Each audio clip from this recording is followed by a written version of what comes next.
नमस्कार, मैं हूं दीपाली राणा। आप देख रहे हैं कल का बाजार। और बाजार आज भले ही हल्की बढ़त लेकर बंद हुआ हो, लेकिन लगातार तीसरा सेशन था जब बाजार हरे निशान में टिका रहा। निफ्टी 11,900 के बेहद करीब बंद हुआ है, हालांकि दिन के दौरान 11,950 के नजदीक भी पहुंचा था।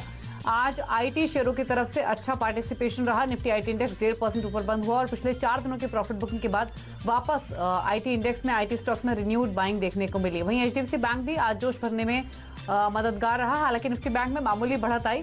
इंडेक्स के 12 में से 7 शेयर्स थे जो कि दबाव में रहे आज के सेशन में। वहीं रियल्टी, सीमेंट, टेलीकॉम साथ ही शुगर स्टॉक्स में जोरदार मोमेंटम आज के सेशन में बना है। हालांकि तेल, गैस, पावर और मेटल स्टॉक्स में थोड़ा दबाव आज के सेशन में देखने को मिल रहा था। तो ये आज रुझान रहा। तो दिन भर एक रेंज में कारोबार करने के बाद फाइनली जो मार्केट्स है वो पॉजिटिव जोन में क्लोज होने में कामयाब हुए। आज की मेहमान आस्था जैन हमारे साथ बनी हुई हैं, जो कि मार्केट्स पर आउटलुक भी देंगी, आपके सवालों के जवाब भी देंगी। लेकिन पहले बात करेंगे खास कॉन्वर्सेशन की। एचडीएफसी लाइफ पर स्पेशली फोकस हमारा रहेगा, क्योंकि दूसरी तिमाही में जो एचडीएफसी लाइफ ने नतीजे पेश किए वो अच्छे थे और ज्यादा पैमाने पर जो कंपनी का प्रदर्शन था वो उम्मीद से बेहतर आया। हमारे साथ खास बातचीत में एचडीएफसी लाइफ के एमडी और सीईओ विभा पादलकर ने कहा है कि मार्जिन आगे और सुधार दिखेगा और ये पिछले साल के स्तर तक भी पहुंच जाएंगे। तो क्या कहा उन्होंने मार्जिन्स को लेकर, सुनिए। Hopefully we will end very close to last year's margins. ऐसी उम्मीद रखते हैं क्योंकि like I said earlier, growth should come back with the momentum, the economic momentum due to opening up. And if COVID is still under control, तो हम ये hopefully हम आशा रखते हैं कि we should be inching up in margins as well. Another point is that protection going up. आप अगर देखेंगे that in the first half of the year protection was 9% versus 6% in first half of last year. तो protection जब भी बढ़ता है तो margin also it becomes accretive to margin. Similarly, annuity has grown by 38% over last year. So all of these mean that margin should hopefully continue to move upwards. और आगे की growth outlook पर बात करते हुए एचडीएफसी लाइफ के MD और CEO ने कहा कि कोरोना को ध्यान में रखते हुए नए कॉर्पोरेट प्लान लाए गए हैं, जिसका तीसरी तिमाही के अंत तक असर दिखने लगेगा। हम ये भी चाहते हैं कि हमारा काउंट ऑफ पार्टनर्स बढ़े। The more partners that we have, the more we can spread the word of insurance, and also हमारा जो innovative products है वो कोने-कोने तक हम ले जा सकते हैं। So we are in lot of discussions with several and hopefully that will bear some fruit. In terms of product innovation, actually during COVID itself we have launched a new product, वो protection product है under the group umbrella called Group Poorn Suraksha. So that is something that we are working with a lot of our corporate clients जो हमारे पास है for rolling out to their employees, for example. So we'll start seeing traction perhaps by Q4 or towards the end of Q3 even on that product. तो ये management से conversation हुआ HDFC life की, और company का जो आगे का आउटलुक है स्पेशली Q3 ऑनवर्ड्स वो काफी ब्राइट नजर आ रहा है। आस्था हमारे साथ बनी हुई। आस्था, क्विकली एक क्विक कमेंट आपका एचडीएफसी लाइफ पर। जी बिल्कुल दीपाली, एचडीएफसी लाइफ मुझे काफी ज्यादा पसंद आता है। इनफैक्ट एसबीआई लाइफ के भी अगले हफ्ते नतीजे आने हैं और मेरे हिसाब से नतीजे भी यहाँ बढ़िया ही रहेंगे। सो मेरे हिसाब से बिल्कुल एचडीएफसी लाइफ में यहाँ पे पोजीशन बनाई जा सकती है। 700 से लेके 750 तक के भी लेवल्स में लॉन्ग टर्म के लिए यहाँ पे सजेस्ट करना चाहूंगी। ठीक है, तो लॉन्ग टर्म व्यू पॉजिटिव है, पोजीशंस हैं तो आप होल्ड कर सकते हैं। ये आस्था का सजेशन एचडीएफसी लाइफ पर। लेकिन चलिए अब सवालों करते हैं शामिल। ट्विटर पर हमें सवाल आया है अनूप का कतर से, और इन्होंने हिम्मत सिंह का सीडे के 500 शेयर्स खरीदे हुए 119 के प्राइस पर। जानना चाहते हैं कि क्या 3 साल तक के लिए इस पोजीशन को होल्ड करना चाहिए या फिर नहीं। और आस्था, हिम्मत सिंह का सीडे की बात करें तो अपने 45 के लो से काफी स्मार्ट रिकवरी स्टॉक में बनी है। काफी अच्छी खरीदारी दिखी है, जिसकी वजह से इनकी पोजीशन भी अब प्रॉफिट में है। मेजरली टेक्सटाइल में ये कंपनी डील करती है, तो क्या जो प्रॉफिट्स मिल रहे हैं उनको लेकर निकल जाएं या फिर होल्ड रखें? बेसिकली दीपाली, हिम्मत सिंह का सीट की बात करें, क्योंकि यहाँ पे नजरिया लंबा है तो मेरे हिसाब से बिल्कुल बने रहा जा सकता है। और जो चार्ट फॉर्मेशन हम लोग देखते हैं उसमें एक राउंड बॉटम फॉर्मेशन यहाँ पे बन रही है, और अगर इसका पॉजिटिव ब्रेकआउट आया तो और भी ज्यादा यहाँ पे तेजी दिखा सकता है। तो मेरे हिसाब से हिम्मत सिंह सीट की अगर मैं बात करूं तो बिल्कुल यहाँ पे होल्ड करना चाहिए। लेकिन जो लेवल्स मुझे देखने को मिल रहे हैं आगे जाते हुए 165 170 तक के भी लेवल्स ये काउंटर हमें दिखा सकता है, और उसके ऊपर गया तो बिल्कुल 200 तक के भी लेवल्स देखने को मिलेंगे। ये लॉन्ग टर्म की टारगेट्स में सजेस्ट कर रही हूँ, तो यहाँ पे होल्ड करने की सलाह रहेगी हिम्मत सिंह सीट को। तो होल्ड कीजिए 170 190 के लाइकली टारगेट्स के लिए लॉन्ग टर्म इन्वेस्टमेंट के हिसाब से बने रहिए इस पोजीशन में। एक और सवाल है हमें ट्विटर पर मिला है, राकेश का उत्तर प्रदेश से। 100 शेयर्स इनके पास जंप नेटवर्क के 92 के प्राइस पर, और जानना चाहते हैं क्या करें, और डिजिटल कंपनीज का बिजनेस अच्छा ग्रो हो रहा है, इस पर्सपेक्टिव से इन्होंने खरीदारी की है। 5 रुपए का मुनाफा है आस्था, और इनफैक्ट मैं इस कंपनी को देख भी रही थी। ये टेक्नोलॉजी कंपनी है जो डिजिटल सर्विसेज प्रोवाइड करती है अल्ट्रा लो बैंडविड्थ पर, स्पेशली जो अंडर सर्व्ड सेक्शंस है सोसाइटी के, और कंपनी की $100 बिलियन की अपॉर्चुनिटीज टैप करने का प्लान है इंडियन मार्केट्स में। और इनफैक्ट 2 दिन का इसका वॉल्यूम देखिए, ह्यूज वॉल्यूम्स के साथ बाएंगे, और आज तो इनफैक्ट एनएसई पर 55 लाख शेयरों का वॉल्यूम था, यानी आई एम श्योर ये रिकॉर्ड वॉल्यूम्स होंगे स्टॉक में। तो वॉल्यूम्स के साथ जो बाइंग आ रही है, जो मैनेजमेंट का ब्राइट आउटलुक है, उसको देखते हुए क्या सजेशन है इनके लिए?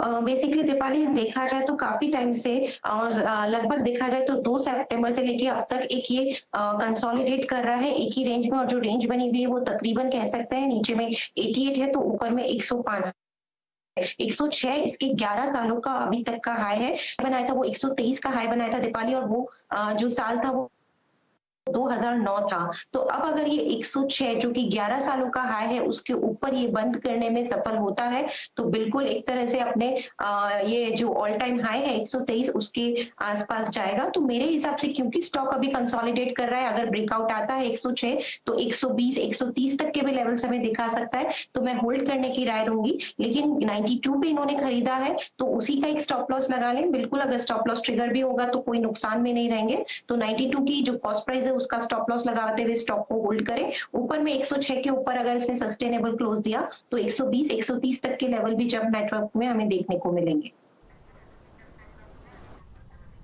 तो होल्ड कीजिए इस पोजीशन को। 106 का लेवल इंपॉर्टेंट है, और जिस हिसाब से वॉल्यूम्स 2 दिन में स्टॉक में हुए हैं, अगर वो पार होते हैं उनके बेसिस पे 106 का लेवल शायद पार भी हो जाए स्टॉक पर। उसके बाद 120 और 130 तक के टारगेट्स एक्सपेक्टेड है जब नेटवर्क्स में। ये नियर टर्म व्यू है स्टॉक पर। सार्थक ने एक सवाल भेजा है, इंडिया मार्ट पर ये व्यू लेना चाहते हैं और जुबिलेंट लाइफ साइंसेस पर, दोनों स्टॉक्स को ये 2 से 3 साल के पर्सपेक्टिव से खरीदना चाहते हैं। तो बताइए आस्था, इंडिया मार्ट और जुबिलेंट लाइफ दोनों ही इनफैक्ट ऐसे स्टॉक रहे हैं जिन्होंने पिछले 6 महीने में भरपूर रिटर्न इन्वेस्टर्स को दिए हैं, बट क्या इन लेवल्स पर जब ये इतना चल चुके हैं एंट्री लेनी चाहिए?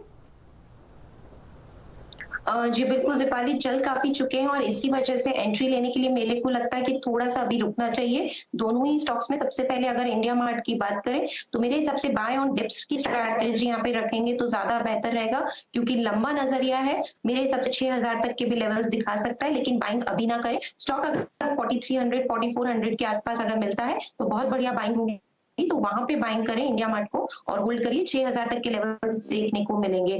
जुबिलेंट लाइफ साइंस की बात करें तो इसमें भी क्योंकि रणनीति इनकी लंबे समय की है तो बिल्कुल यहाँ पे खरीदारी की जा सकती है।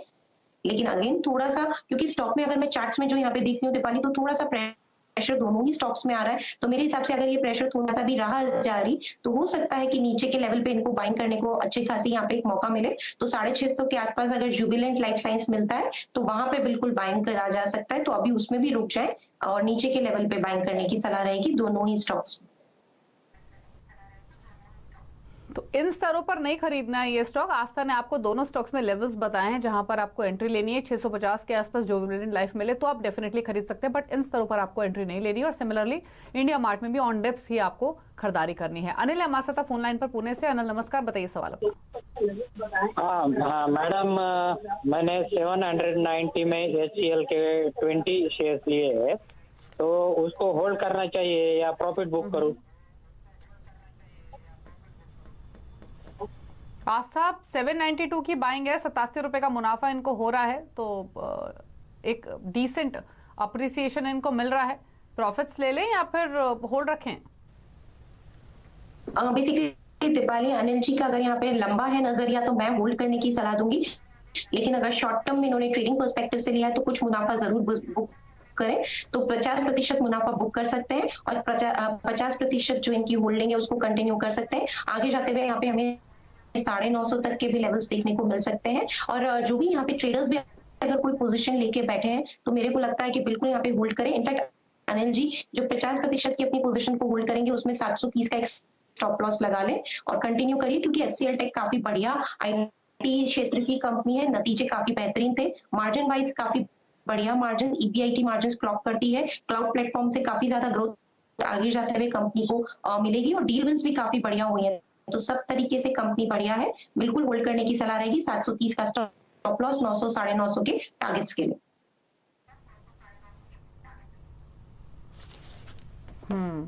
तो मनीष ने अगला सवाल भेजा है ट्विटर के जरिए। आईडीएफसी फर्स्ट बैंक 1000 शेयर्स इनके पास और परचेजिंग प्राइस है 35 रुपए का। बताइए आस्था, क्या सजेशन होगा? 35 रुपए की खरीदारी आईडीएफसी फर्स्ट बैंक में, और इनके भाव से तो नीचे है ये स्टॉक, तमाम बैंक स्टॉक्स का इनफैक्ट हाल यही है। तो इनके लिए बताइए क्या स्ट्रैटेजी आप सुझाएंगी? देखिए काफी ऊपरी स्तरों पर इन्होंने बाइंग की है। मेरे हिसाब से बैंकिंग स्टॉक्स में इस बार तो नतीजे बढ़िया ही आएंगे। जिस तरह से हमने दिग्गज एचडीएफसी बैंक को देखा, उसमें भी नतीजे अच्छे थे, क्योंकि अभी देखा जाए तो इन लोगों ने अभी तक एनपीए की यहाँ पे कैलकुलेशंस अपनी डाली नहीं है बुक्स में, इसके लिए एनपीए कम होते हुए नजर आएंगे। तो मेरे हिसाब से कोई भी अपॉर्चुनिटी मिलती है ऊपर के स्तरों पे तो आईडीएफसी फर्स्ट बैंक में निकल जाए। अभी तो ये होल्ड करें, ऊपर में अगर ये अवेलेबल होता है मेरे हिसाब से 35 के आसपास जो इनकी कॉस्ट प्राइस है, तो मैं तो एग्जिट करने की सलाह दूंगी। और जो दिग्गज बैंक है एचडीएफसी बैंक, वहां पे अपना एक निवेश बना ले, क्योंकि वो सेफ भी रहेगा और लॉन्ग टर्म में काफी बढ़िया रिटर्न्स वहां से मिलेंगे। तो सलाह रहेगी कि कोई भी यहाँ पे उछाल आता है 33 से लेके 35 रुपए के आसपास का, तो निकले और एचडीएफसी बैंक में एक निवेश बनाए 1500 के लक्ष्य के लिए। लॉन्ग टर्म का ये टारगेट में देना चाहूँ। ठीक है, तो आईडीएफसी फर्स्ट बैंक में फिलहाल आप बने रह सकते हैं, लेकिन जो लेवल्स आस्था ने बताए हैं उन पर आपको गौर करना है। हमारे साथ कृष्णा है, कृष्णा अग्रवाल अहमदाबाद से। कृष्णा जी बताइए क्या सवाल है आपका? मैडम मैंने 5000 बॉम्बे डाइंग के शेयर ले रखे हैं 80 रुपए के भाव में, और मैं 1 साल का होल्ड कर सकता हूँ।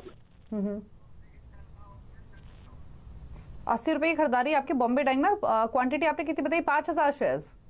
हाँ 5000 शेयर ले रखे हैं और 80 रुपए के भाव के 6 महीने पहले लिए थे, और मैं 1 साल तक रख सकता हूँ। मतलब आज से साल भर रख सकते हैं। नुकसान तो उनको काफी हो रहा है बॉम्बे डाइंग में, क्योंकि स्टॉक 64 पर ही है। तो अगर रखें इस पोजीशन को, तो लग रहा है पॉसिबिलिटी कि इनके भाव के ऊपर या फिर भाव के आसपास पहुंचेगा ये स्टॉक। जी भाव के आसपास पहुंचने में तकरीबन यहाँ पे 3 से 4 महीने तो लग ही जाएंगे, प्रोवाइडेड की स्टॉक यहाँ कंटिन्यूसली अच्छे फंडामेंटल्स पेश करें, नतीजे पेश करें। लेकिन फिर भी मेरे हिसाब से काफी बड़ा नुकसान हो रहा है, तो मैं एग्जिट करने को तो नहीं बोलूंगी। होल्ड कर सकते हैं तो बिल्कुल होल्ड करिए, लेकिन स्ट्रिक्ट स्टॉप लॉस लगाइए 58 का। 71 73 के आसपास मिलता है तो वहां पे एक बार एग्जिट करिए, क्योंकि मेरे हिसाब से स्टॉक में बहुत बड़ी तेजी आएगी। अभी तो हाल फिलहाल में ऐसा लगता नहीं है, तो अभी स्टॉप लॉस के साथ अपनी पोजीशन को होल्ड करें, और स्टॉप लॉस रहेगा 58 का। टारगेट रह सकते हैं 71 73 के, तो वहां पे एग्जिट करें।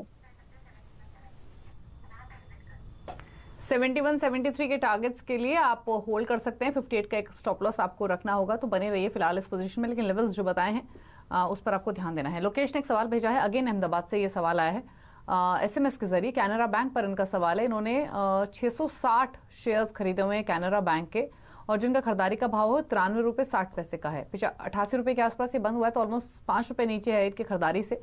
तो बताइए आस्था, क्या सजेशन होगा कैनरा बैंक पर?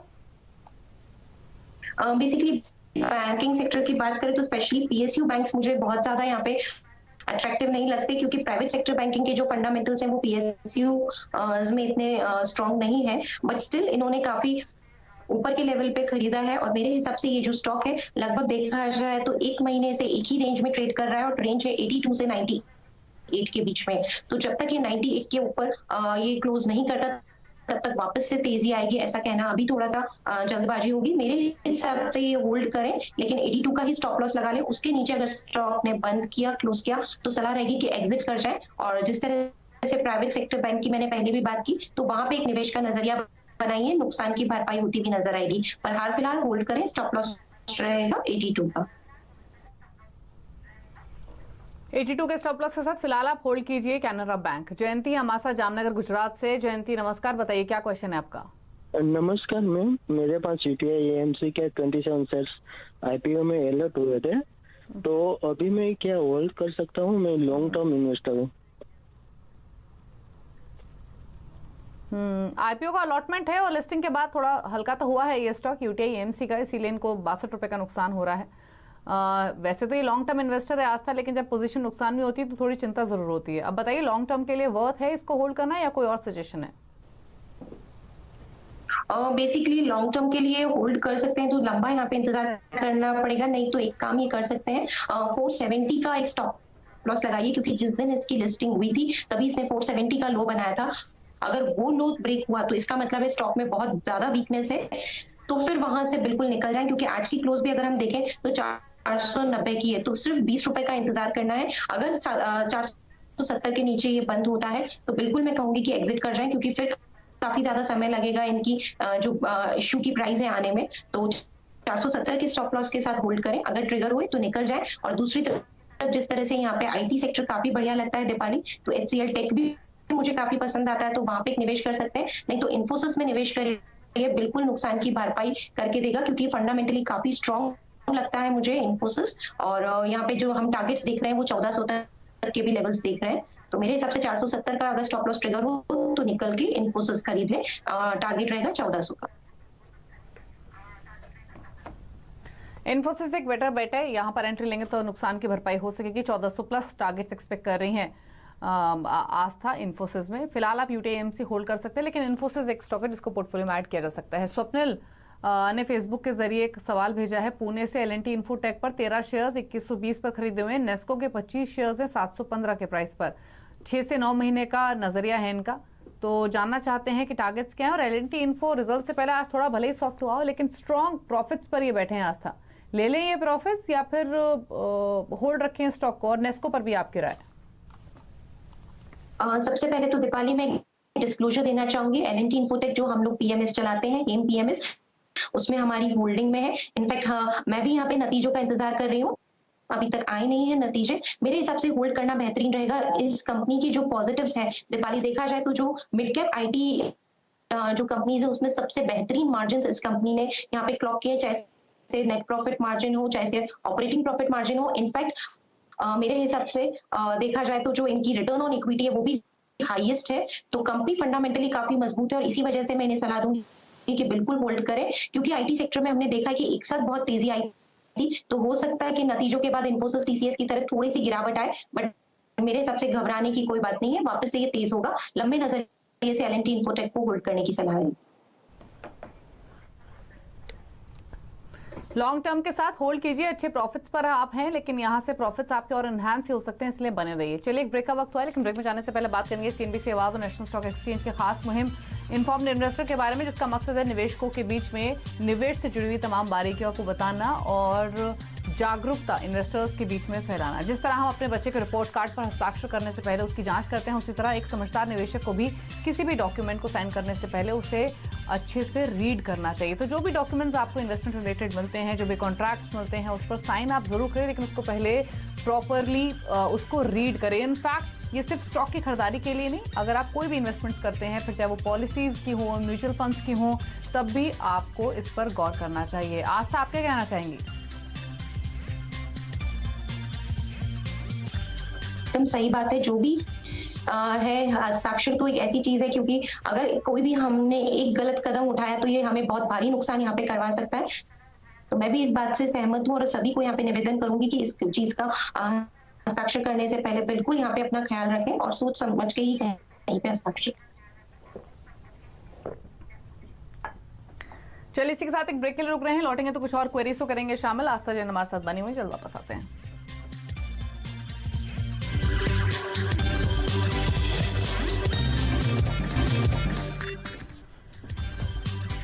आप देख रहे हैं कल का बाजार, आस्था जैन हमारे साथ हैं और आशा रानी ने हमें एसएमएस के जरिए सवाल भेजा है मेरठ से। दो स्टॉक्स हैं आस्था इनके पास, एक तो इक्विटास है जहां पर 58.19 की इनकी बाइंग है, 300 शेयर्स है, और दूसरा आईटीसी 185 की परचेजिंग प्राइस है, 290 शेयर्स है। दोनों ही स्टॉक्स इनके खरीदारी के भाव से नीचे हैं, तो नुकसान में है इनकी पोजीशंस, बताइए।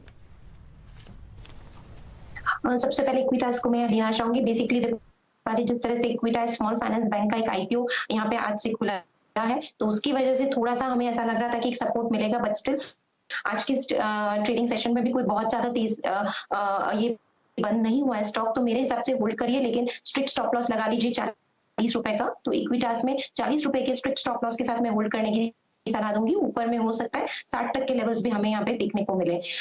दूसरा सवाल आईटीसी पे था, तो आईटीसी की बात की जाए, एक फंडामेंटल चीज जो मुझे दीपाली इस काउंटर पे लगती है कि बेसिकली ये जो स्टॉक है ये अभी तक परफॉर्म इसलिए नहीं कर पा रहा है क्योंकि काफी ज्यादा डाइवर्सिफिकेशन है कंपनी में, जिसकी वजह से वैल्यूएशंस जो इसको मिलनी चाहिए वो अभी मिली नहीं है। अगर इसने अपने यहाँ पे सेगमेंट्स को डीमर्ज किया तो मेरे हिसाब से डेफिनेटली वैल्यू अनलॉक यहाँ पे हमें देखने को मिलेगी अगर ये एक्शन होता है कंपनी की तरफ से। लेकिन तब तक स्टॉक एक यहाँ पे रेंज में ही कारोबार करता हुआ नजर आएगा। तो आईटीसी की बात करें तो वहां पे भी एक पोजीशन को होल्ड किया जा सकता है, लेकिन स्टॉप लॉस 155 156 का रखें तो 156 के स्टॉप लॉस के साथ होल्ड करने की सलाह रहेगी। 180 185 के ऊपर हमें लेवल्स तक आईटीसी हमें आने वाले दिनों में जाता हुआ दिख सकता है। ठीक है, तो ये सजेशन आपके लिए दिया गया है, उस हिसाब से आप लेवल्स को ध्यान रखिए जो आस्था ने सजेस्ट किए हैं। पलकपुरी ने दिल्ली से सवाल भेजा है आरती ड्रग्स पर और 340 शेयर से 853 के प्राइस पर। आज इनफैक्ट हमारे साथ इनफैक्ट पलक फोन लाइन पर भी हैं। पुलक बताइए क्या सवाल है आपका? गुड इवनिंग मैम, मेरा सवाल ये है कि मैंने 340 शेयर खरीदे थे 853 की कॉस्ट पे 340 शेयर खरीदे हैं आरती ड्रग्स के, और अभी मैं अगर आप मैं मतलब उसको मेरे पास है कि 5-6 महीने में उसको होल्ड कर सकता हूँ, तो क्या ये अभी फिर से रिकवर करेगा या फिर मुझे एग्जिट कर लेना चाहिए इससे? आरती ड्रग्स इनफैक्ट आस्था आज खबर भी आई थी स्टॉक पर क्लोजिंग के टाइम 23 अक्टूबर यानी इसी वीक फ्राइडे को इनके रिजल्ट्स भी आ रहे हैं और रिजल्ट्स के साथ कंपनी फंड रेजिंग पर भी डिसीजन लेगी। जो बोर्ड है वो फंड रेजिंग पर भी बातचीत करेगा, ये इंपॉर्टेंट न्यूज़ है। तो अगर आपको थोड़ा भी आइडिया हो कि कैसा इसके रिजल्ट्स रह सकते हैं या फिर क्या स्ट्रैटेजी इनकी होनी चाहिए, क्योंकि इनके भाव से 74 रुपये नीचे है तो नुकसान इनको है क्वांटिटी देखते हुए, क्या करें अभी? जी बिल्कुल, रिजल्ट्स यहाँ पे अच्छे ही आने की उम्मीद है क्योंकि मेरे हिसाब से जिस तरह से हमने यहाँ पे फार्मा कंपनियों के नतीजे देखे हैं तो बहुत ही बढ़िया नतीजे यहाँ पे सभी फार्मा कंपनियों ने पेश किए हैं, तो नतीजे यहाँ पे बिल्कुल अच्छे आएंगे। लॉन्ग टर्म के लिए बहुत बढ़िया बेट है, तो मेरे हिसाब से कोई नुकसान नहीं है होल्ड करने में, लेकिन स्टॉप लॉस हमेशा यहाँ पे एक तरह से सुरक्षित रखता है। तो 720 का एक स्टॉप लॉस लगा लें, 720 के स्टॉप लॉस के साथ पोजीशंस को कंटिन्यू करें। आगे जाते हुए वापस से हमें यहाँ पे जो इनकी कॉस्ट प्राइस है 850 के आसपास वो तो देखने को मिलेगी। इनफैक्ट मेरे हिसाब से स्टॉक यहाँ पे और भी तेजी दिखा सकता है, लेकिन हाँ नतीजों पे एक कड़ी नजर जरूर रखें क्योंकि नतीजों में अगर थोड़ा बहुत भी यहाँ पे एक्सपेक्टेशन के मुताबिक नहीं हुए तो हो सकता है कि थोड़ी सी गिरावट स्टॉक दिखाए, तो उस पे रख के और एक बार वापस से रिव्यू लें, लेकिन तब तक होल्ड करिए 720 के स्टॉप लॉस के साथ। होल्ड कीजिए 720 के स्टॉप लॉस के साथ। रिजल्ट्स के बाद एक बार अपनी इस पोजीशन को वापस आप रिव्यू कर सकते हैं। 920 के टारगेट्स के लिए आप होल्ड कीजिए फिलहाल स्टॉक को। शुक्रिया आस्था इस शो में आने के लिए। कोई डिस्क्लोजर आपकी ओर से? जो भी स्टॉक्स हमने यहाँ डिस्कस किए हैं हो सकता है कि हमारी पीएमएस की होल्डिंग में हो, बट मेरी कोई भी पर्सनल पोजीशन उसमें नहीं है। और थैंक यू दीपाली मुझे शो पे बुलाने के लिए।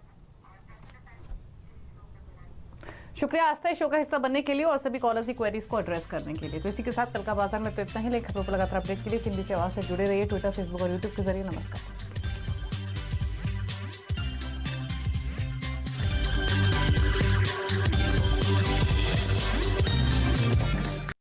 फ्रेंड्स मिलते हैं अगले वीडियो के अंदर, जब तक के लिए गुड बाय।